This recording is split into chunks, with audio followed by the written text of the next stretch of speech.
کیسے ہے در حقیقت اسلام اور معیشت۔ بسم اللہ الرحمن الرحیم۔ ناظرین، اسلام اور معیشت کے عنوان سے ابو انشاء قاری خلیل الرحمن جاوید اسلام کے معاشی نظام کے موضوع پر آپ کی خدمت میں حاضر ہے۔ اسلام ایک مکمل ضابطہ حیات ہے۔ لوگوں میں اگرچہ یہی مشہور ہے کہ یہ صرف عبادات سے متعلق گفتگو کرتا ہے، جبکہ اللہ رب العالمین نے اس اسلام میں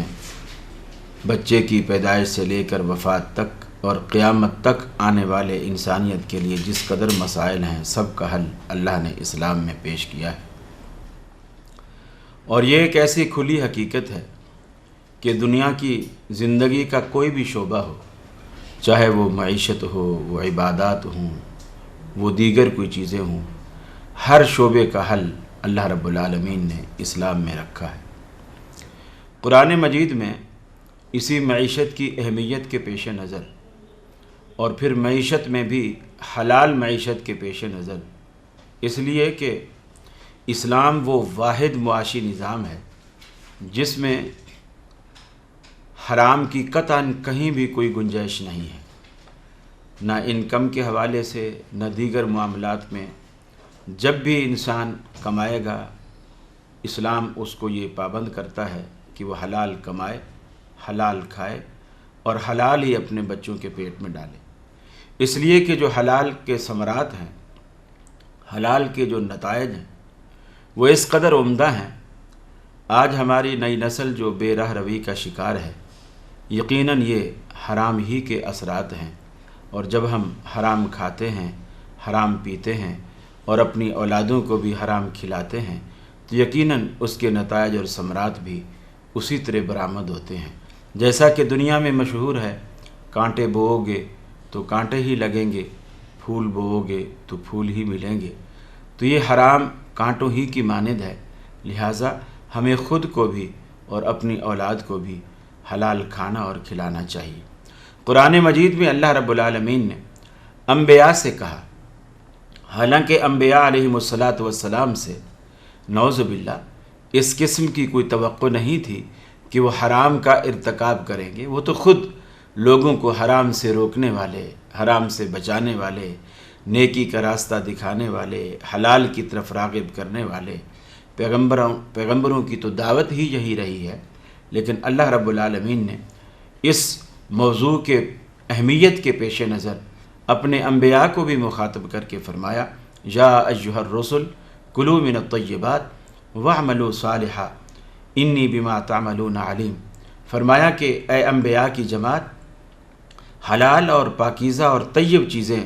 استعمال کرو، وہی کھاؤ، اور واعملوا صالحا، اور پھر نیک عمل کرو۔ گویا نیک عمل کرنے کی تلقین کرنے سے پہلے حلال کی تلقین کرنا، اور وہ بھی انبیاء جیسی جماعت کو، اس بات کی طرف قرآن پاک کا یہ اشارہ ہے کہ عمل کی قبولیت اور عمل صالحہ کی افادیت جبھی حاصل ہوتی ہے اور جبھی برقرار رہتی ہے، اور ہم جبھی کما حق ہو اس سے استفادہ کر سکتے ہیں جب ہم نے حلال روزی کھائی ہو۔ اگر ہم نے حرام کھایا ہے تو اللہ رب العالمین اس عمل کو قبول نہیں کرتا جو حرام کھانے کے بعد ہم نے کیا ہو۔ اسی لیے یہ حکم ہے کہ کلوا من الطیبات واعملوا صالحا، کہ عمل صالح سے پہلے، نیک عمل کرنے سے پہلے ہمیشہ پاکیزہ اور طیب چیزیں کھائیے، انہیں استعمال کیجیے۔ اور اس میں تھوڑا سا یہ فرق رکھیے، بہت ساری چیزیں حلال ہوتی ہیں لیکن طیب نہیں ہوتی۔ طیب ہونا الگ بات ہے، حلال ہونا الگ بات ہے۔ مثال کے طور پر اس کو آپ یوں سمجھیے، مثال کے طور پر ایک بکری ہے، وہ حلال ہے اور وہ کسی کی باہر بندھی ہوئی تھی، آپ نے اسے کھولا، اسے گھر لے آئے، آپ نے دروازہ بند کیا، ادھر ادھر دیکھا، کوئی دیکھنے والا نہیں، آپ نے بسم اللہ اللہ اکبر پڑھ کر آپ نے اس کو ذبح کر دیا۔ اب وہ بکری حلال تو تھی، اور آپ نے مزید ذبح کرنے کے لیے جو اسلام کا طریقہ ہے تکبیر پڑھنے کا، وہ بھی آپ نے اس کے اوپر پڑھی اور اس کا خون بھی بہہ گیا۔ اس کے باوجود وہ بکری آپ کے لیے طیب نہیں ہے۔ طیب اس وقت ہوتی ہے جب حلال چیز کو حاصل کرنے کا ذریعہ بھی حلال ہو۔ یعنی یہ نہیں کہ وہ صرف چیز ہی حلال ہو بلکہ اس کے حاصل کرنے کا ذریعہ بھی حلال ہو۔ مثلا یہی بکری اگر آپ چوری چھپے اس کو کھول کر چوری گھر میں لانے کے بجائے اگر آپ اس کے مالک سے بات کرتے کہ بھائی یہ بکری کتنے کی ہے، وہ کہتا جی یہ 4,000 5,000 کی ہے، آپ اسے 4-5 ہزار روپے دیتے اور وہ بکری گھر لے آتے، تو اب یہ آپ کے لیے طیب تھی۔ تو طیب کے معنی یہ ہیں کہ اس کو حاصل کرنے کا جو ذریعہ ہے وہ ذریعہ بھی جائز ہونا چاہیے اور وہ ذریعہ بھی اسلامی ہونا چاہیے، اسلامی اصولوں کے مطابق ہونا چاہیے۔ اس لیے جہاں روزی میں اس بات کا خیال رکھا جاتا ہے کہ یہ چیز حلال ہو حرام نہ ہو، وہاں یہ بھی خیال رکھا جائے کہ میں نے اسے حاصل بھی جائز اور حلال طریقے سے حاصل کیا ہو، ناجائز طریقوں سے میں نے اسے حاصل نہ کیا ہو۔ قرآن مجید میں اللہ رب العالمین نے ایمان والوں کو مخاطب کر کے یہی بات جو انبیاء علیہم السلام سے کہی، یہی بات اللہ رب العالمین نے ایمان والوں سے بھی کہی اور فرمایا کہ یا ایھا الذین آمنوا کلوا من الطیبات ما رزقناکم، اے ایمان والو ان پاکیزہ چیزوں میں سے کھاؤ جو ہم نے تمہیں عطا کی ہیں۔ انبیاء کو بھی یہی حکم ہے، ایمان والوں کو بھی یہی حکم ہے۔ گویا یہ اس کی اہمیت ہے، رزق حلال کی اہمیت ہے کہ اللہ رب العالمین انبیاء کو ایمان والوں کو یہی حکم دیتا ہے تاکہ ہم اس کے بعد جو عمل صالح کریں اللہ رب العالمین کی ہاں وہ قبول و مقبول ہوں۔ یہ بات میں بار بار اس لیے کہہ رہا ہوں، اس لیے کہ رسول اکرم صلی اللہ علیہ وسلم کا فرمان ہے کہ مسافر کی دعا اللہ رب العالمین رد نہیں کرتا، مسافر کی دعا قبول ہوتی ہے۔ لیکن ایسا مسافر جو سفر میں اس کا زاد راہ بھی ختم ہو چکا ہو، سفری صعوبتیں برداشت کر چکا ہو، بہت طویل سفر کر چکا ہو، جس کا نقشہ رسول اللہ صلی اللہ علیہ وسلم نے ان الفاظ کے ساتھ کھینچا ہے، فرمایا کہ اشعث و اغبارا، کہ اس کے بال بھی بکھر گئے، گرد و غبار سے اٹ گئے اور گریباں بھی اس کا پھٹ گیا، اور ایسی صورت میں اس کا دانہ پانی بھی جو اس کے پاس زاد راہ ساز و سامان تھا وہ بھی ختم ہو گیا۔ اب اس کو زندگی کی کوئی امید نظر نہیں آ رہی، موت اس کو سامنے نظر آ رہی ہے، سفر طویل ہے، کھانے پینے کو کچھ نہیں۔ اب ایسی صورتحال میں وہ اللہ رب العالمین کو پکارتا ہے۔ اب رسول اللہ صلی اللہ علیہ وسلم نے فرمایا کہ مسافر کی دعا قبول ہوتی ہے، لیکن یہ ایسا مسافر جو اتنی تکلیف اور پریشانی میں بھی ہے، اس کی دعا کو سب سے پہلے قبول ہونا چاہیے۔ لیکن اللہ کے رسول صلی اللہ علیہ وسلم فرماتے ہیں کہ جب وہ دعا کرتا ہے تو اللہ رب العالمین اس کی دعا کو قبول کرنے کے بجائے اللہ رب العالمین کہتا ہے کہ میں اس کی کیف یستجاب لذالک مطعمہ حرام مشربہ حرام ملبسہ حرام وغذی بالحرام، اس کا کھانا، اس کا پینا، اس کا اوڑھنا بچھونا بلکہ حرام تو اس کی گھٹی میں پڑ چکا ہے، میں اس کو کیسے اس کی دعا کو قبول کروں؟ گویا دعا جسے اللہ کے رسول نے ایک اور روایت میں یوں فرمایا کہ الدعاء مخ العبادہ، عبادت کا مغز ہے، عبادت کا گودا ہے۔ اور ایک اور جگہ آپ نے فرمایا کہ الدعاء هو العبادہ، دعا ہی اصل عبادت ہے۔ تو جو عبادت کی اصل ہے، جو عبادت کا مغز ہے، عبادت کا اصل گودا ہے، وہ بھی قبول نہیں ہوتا۔ اسی طرح حدیث میں آتا ہے حرام کا لباس پہننے کے بعد، حرام کے پیسوں سے احرام خریدنے کے بعد جب حاجی یا عمرہ کرنے والا احرام باندھتا ہے اور اللہ رب العالمین کی جناب میں تلبیہ پڑھتا ہے اور کہتا ہے لبیک اللہم لبیک لا شریک لک لبیک ان الحمد والنعمت لک والملک لا شریک لک، اتنے پاکیزہ کلمات وہ کہتا ہے اور تلبیہ پڑھتا ہے، اللہ کی جناب میں بار بار حاضری کی، لبیک لبیک کی پکار کہہ کر اپنی حاضری کا اظہار کرتا ہے۔ لیکن اللہ رب العالمین بجائے اس کی حاضری کو قبول کرنے کے اللہ رب العالمین کہتا ہے لا لبیک ولا سعدیک، ارے نہ تو تیرا آنا ہمیں مقبول ہے، نہ یہ تیرے تلبیہ پڑھنا ہمیں مقبول ہے۔ گویا اللہ رب العالمین اس کو اسی طرح دھتکار دیتا ہے۔ اور یہ کس قدر بدبختی کی بات ہے کہ انسان خرچے بھی کرے، لاکھوں روپے بھرے، سفر کی صعوبتیں بھی برداشت کرے اور اللہ رب العالمین اس کی حاضری کو قبول نہ کرے تو اس کا کیا فائدہ؟ اس لیے ہمیں اس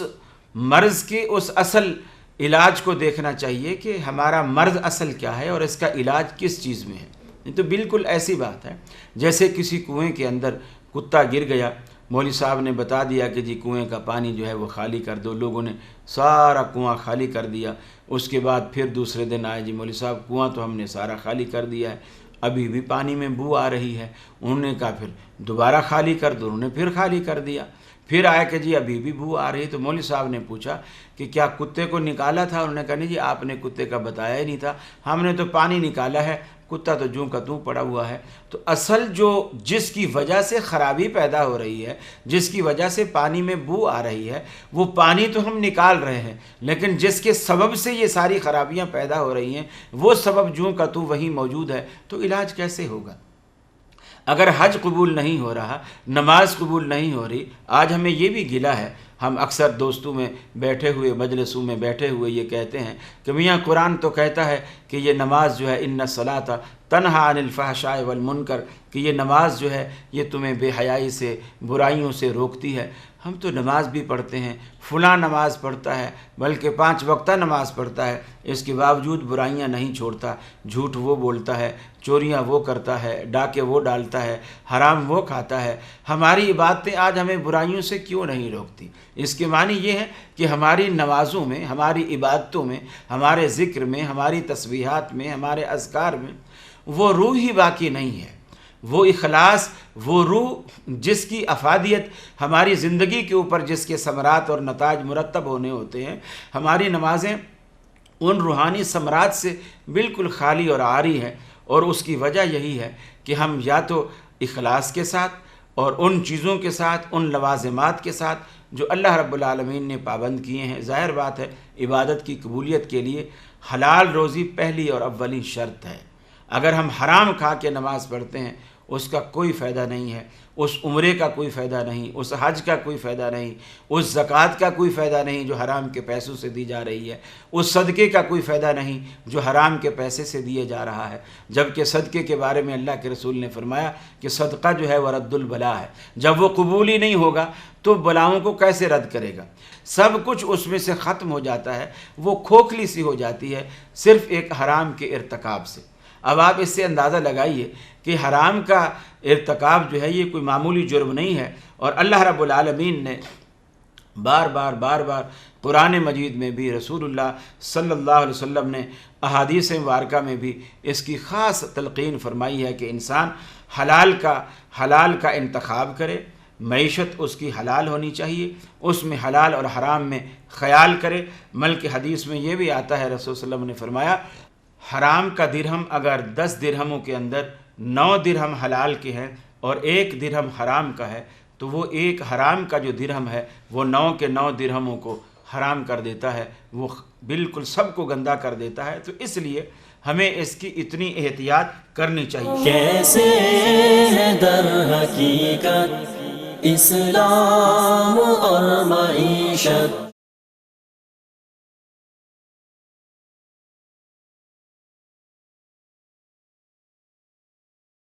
کیسے ہے در حقیقت اسلام اور معیشت۔ قرآن مجید میں اللہ رب العالمین نے فرمایا یا ایھا الناس۔ ایک سب سے پہلے میں نے آپ کے سامنے جو آیت تلاوت کی اس میں اللہ نے انبیاء کو مخاطب کیا، پھر دوسری آیت میں ایمان والوں کو مخاطب کیا، اب تیسری آیت میں اللہ رب العالمین تمام لوگوں کو مخاطب کر رہا ہے، یا ایھا الناس، اے لوگو، اے کائنات کے لوگو، کلوا مما فی الارض حلالا طیبا، زمین میں سے جو حلال اور طیب ہے وہ کھاؤ، انہیں استعمال کرو۔ گویا پوری انسانیت کی فلاح، پوری انسانیت کی بہبود، پوری انسانیت کی ترقی اسی کے اندر ہے کہ وہ حرام معیشت کو خیر باد کہیں اور حلال معیشت کو اختیار کریں۔ اور یہ اتنا ضروری اور بنیادی بات ہے ہر چیز سے پہلے، اس لیے کہ ہر چیز اپنی افادیت کو کھو دے گی اگر اس میں حرام شامل ہے، اس لیے اس کی افادیت کو برقرار رکھنے کے لیے یہ ضروری ہے کہ ہم حلال کا انتخاب کریں۔ اسی لیے احادیث مبارک میں رسول اللہ صلی اللہ علیہ وسلم کا فرمان ہے، آپ نے فرمایا طلب و کسب الحلال فریضۃ بعد الفریضۃ، آپ نے فرمایا کہ حلال کمانا یہ ایمان کے فریضے کے بعد سب سے بڑا فریضہ ہے، یعنی ایمان جو انسان ایمان لاتا ہے یہ ہر مسلمان پر، ہر انسان پر یہ فرض ہے کہ جو دنیا میں آیا ہے اللہ کا دیا ہوا رزق کھاتا ہے، پیتا ہے، اس کا دیا ہوا پہنتا ہے، اسی کی زمین پر رہتا ہے، زندگی گزارتا ہے، اسی کے دی ہوئے ہاتھوں سے روزی کماتا ہے، اسی کی دی ہوئی آنکھوں سے دیکھتا ہے، اسی کی دی ہوئی زبان سے بولتا ہے، اسی کے دیے ہوئے کانوں سے سنتا ہے، اسی کی نیلی چھت کے نیچے رہتا ہے۔ تو اس کا یہ فرض بنتا ہے کہ اللہ رب العالمین کے احکامات کو قبول کرے، اور اللہ رب العالمین کے احکامات کو قبول کرنے کے لیے سب سے پہلی جو شرط ہے وہ ایمان کی شرط ہے۔ اللہ پر ایمان لائے، اس کے انبیاء پر ایمان لائے، آسمانی کتابوں پر ایمان لائے، رسولوں پر ایمان لائے، یہ پہلی اور اولین شرط ہے۔ اس کے بعد فرمایا جو چیز اس کے اوپر فرض ہوتی ہے ایمان کے بعد، فرمایا طلب کسب الحلال فریضۃ بعد الفریضۃ، اس ایمانی فریضے کے بعد جو پہلا فریضہ اس پر عائد ہوتا ہے وہ حلال کمانا ہے۔ گویا ایمان لانے سے پہلے جو کچھ کرتا رہا، اللہ رب العالمین اسلام لانے کے بعد اس کی پچھلی زندگی ساری دھو دیتا ہے۔ اسلام کفر کی سابقہ زندگی کو مٹا دیتا ہے۔ یہ اللہ نے اسلام میں خاصیت رکھی ہے، جب اسلام میں انسان قدم رکھتا ہے اس کی پچھلی کفر کی زندگی، مشرکانہ زندگی، چاہے وہ اسلام کے خلاف کتنے ہی جد و جہد کرتے ہوئے اس کی گزر گئی ہو، اسلام قبول کرتے ہی، دائرہ اسلام میں داخل ہوتے ہی، اسلام میں قدم رکھتے ہی اللہ رب العالمین اس کی سابقہ زندگی کو مٹا دیتا ہے۔ بلکہ اگر وہ اللہ رب العالمین کے ساتھ بالکل محبت اور اخلاص کے ساتھ اس نے اسلام قبول کیا اور بڑی محبت اور اخلاص کے ساتھ اللہ رب العالمین کی ہر حکم کو ماننے کے لیے تیار رہتا ہے، تو یہ بھی ممکن ہے۔ قرآن مجید میں آتا ہے، اللہ رب العالمین فرماتا ہے یبدل اللہ سیئاتہم حسنات، اور اللہ رب العالمین کے لیے کوئی مشکل کام نہیں۔ اللہ رب العالمین نے فرمایا ہم اس کے گناہوں کو بھی نیکیوں میں بدل دیتے ہیں۔ لیکن اگر کوئی شخص آئے تو صحیح نا، اللہ رب العالمین کی جناب میں آئے تو یہ سب سے پہلے انسان جو ہے یہ حلال حرام میں تمیز کرے، خیال کرے۔ اسی طرح قرآن مجید میں یہ بھی کہا گیا ہے یا ایھا الذین آمنوا قوا انفسکم واہلیکم نارا، اے ایمان والو جس طرح تم اپنے آپ کو آگ سے بچاتے ہو، تم خود تو بچتے ہو اور بچتے رہنا چاہیے، اپنے آپ کو بھی بچاؤ اور اسی طرح اہل خانہ کو بھی بچاؤ۔ تو گویا جو چیزیں ہمیں دوزخ میں لے جانے والی ہیں ان سے ہمیں بھی بچنا ہے اور اپنی اولاد کو بھی بچانا ہے، چونکہ آگ سے بچنے کا خود کو بھی حکم ہے اور اولاد کو بھی بچانے کا حکم ہے، اپنے اہل خانہ کو بھی بچانے کا حکم ہے۔ اور حرام یقیناً حدیث میں آتا ہے کہ حرام سے پلنے والا، حرام مال سے پلنے والا، پنپنے والا جسم جنت کا حقدار نہیں ہے، وہ دوزخ ہی میں جانے والا ہے۔ تو لہٰذا دوزخ سے اپنے آپ کو اور اولاد کو بچانے کے لیے ضروری ہے کہ ہم اپنے آپ کو اور اپنی اولاد کو ہم حرام سے بچائیں، کیونکہ جب ہم حرام سے بچائیں گے تو یقیناً یہ چیز ہمیں آگ سے بچائے گی۔ اسی طرح رسول اللہ صلی اللہ علیہ وسلم نے فرمایا ان اللہ طیب لا یقبل الا طیبا، کہ بے شک اللہ رب العالمین بھی پاک ہے اور وہ پاکیزہ چیزوں کے سوا کسی چیز کو قبول نہیں کرتا۔ یہ بات بھی ذہن نشین رکھیے، بہت سارے لوگوں کے پاس پیسہ ہوتا ہے، حرام کا پیسہ ہوتا ہے، جسے آپ بلیک منی کہتے ہیں یا کالا دھن کہتے ہیں، وہ بالکل یعنی اس کا کچھ پتہ نہیں کہاں سے آیا، کیسے آیا، جھوٹ پہ، فریب پہ، حرام خوری سے، جو بھی جس طرح اس نے کمایا وہ اس نے کما لیا۔ اب اس پیسے سے اگر وہ کچھ بھی عبادت کرے، حتیٰ کہ مسجد تک بنوا ڈالے، اللہ رب العالمین قبول نہیں کرتا۔ اور میں حیران ہوتا ہوں، بہت سارے مفتیان کرام یہ فتویٰ دے دیتے ہیں جب لوگ ان سے پوچھتے ہیں کہ جی میرے پاس بہت سارا حرام پیسہ ہے، میں اس سے کچھ کام کرنا چاہتا ہوں، تو وہ لوگ کہتے ہیں کہ جی ہماری مسجد میں لیٹرینیں خراب پڑی ہیں، آپ یہ پیسہ ہماری مسجد کی لیٹرینوں پہ لگا دیجئے تو یہ ایک اچھی کھپت ہے۔ میں سمجھتا ہوں یہ علاج اس کا صحیح نہیں ہے۔ دیکھو مسجد کی صفیں ہوں یا مسجد کی لیٹرینیں ہوں، مسجد کی پراپرٹی کچھ بھی ہے، اس کے لیے آپ کچھ بھی بنوائیں گے، کچھ بھی اس پر لگائیں گے، وہ ثواب ہی کا کام ہے۔ چاہے آپ پنکھے لگوائیں گے، چاہے ماربل لگوائیں گے، چاہے ٹائلیں لگوائیں گے، چاہے دیواریں بنائیں گے، چاہے وضو کی سہولت اختیار کروائیں، لوگوں کو وضو کی سہولت مہیا کریں گے، لوگوں کو قضاء حاجت کی سہولت مہیا کریں گے، یہ سارے نیکی کے کام ہیں۔ اور حدیث میں آ گیا کہ اللہ رب العالمین حرام مال سے اس صدقے کو، اس نیکی کو قبول نہیں کرتا، لہٰذا ہمیں اس میں بھی حلال ہی کا استعمال کرنا چاہیے۔ اس کے معنی یہ نہیں ہے کہ لیٹرین جو ہے وہ چونکہ گندی اور ناپاک چیز ہوتی ہے وہاں ہر طرح کا پیسہ لگ سکتا ہے، ایسا نہیں ہے، وہاں بھی حلال کا خیال رکھنا چاہیے اور حلال ہی کا احتیاط کرنی چاہیے۔ اسی طرح قرآن مجید میں اللہ رب العالمین نے فرمایا یا ایھا الذین آمنوا انفقوا من طیبات ما کسبتم ومما اخرجنا لکم من الارض ولا تیمموا الخبیث منہ تنفقون ولستم بآخذیہ الا ان تغمضوا فیہ۔ یہ اللہ رب العالمین نے ایمان والوں سے کہا، ایمان والو جو پاکیزہ اور عمدہ مال تم کماتے ہو اور جو چیزیں ہم تمہارے لیے زمین سے نکالتے ہیں یعنی اگاتے ہیں ان میں سے بھی اللہ رب العالمین کی راہ میں خرچ کرو اور بری اور ناپاک چیزیں دینے کا قصد نہ کرنا۔ یہ اللہ رب العالمین نے خود ہی اس چیز سے ہمیں منع کیا۔ اگر وہ چیزیں تمہیں دی جائیں تو بجوز اس کے کہ تم لیتے وقت آنکھیں بند کر لو تو ان کو کبھی نہ لوگے۔ یعنی اللہ رب العالمین نے کہا کہ جو چیز تم اپنے لیے پسند نہیں کرتے ہو، کوئی شخص پسند نہیں کرتا، کوئی گندی چیز مجھے دے اور میں اس کو قبول کروں، اللہ رب العالمین ہم سب سے اعلیٰ، سب سے عرفہ، سب سے اونچا، سب سے پاکیزہ اور سب سے زیادہ غیرت والا ہے۔ لہٰذا اللہ رب العالمین کی غیرت کو نہ للکارا جائے کہ اس کے نام پر حرام بانٹا جائے، حرام صدقہ کیا جائے۔ اس اعتبار سے ہمیں جہاں حلال کھانے کا حکم ہے وہاں اپنے آل اولاد کو حلال کھلانے کا حکم ہے، وہاں صدقہ خیرات بھی حلال سے کرنے کا حکم ہے۔ ناظرین، گفتگو کا سلسلہ جاری ہے، پروگرام کا وقت ختم ہوا چاہتا ہے، کل سے ہم یہ سلسلہ دوبارہ شروع کریں گے، تب تک کے لیے اللہ حافظ۔ کیسے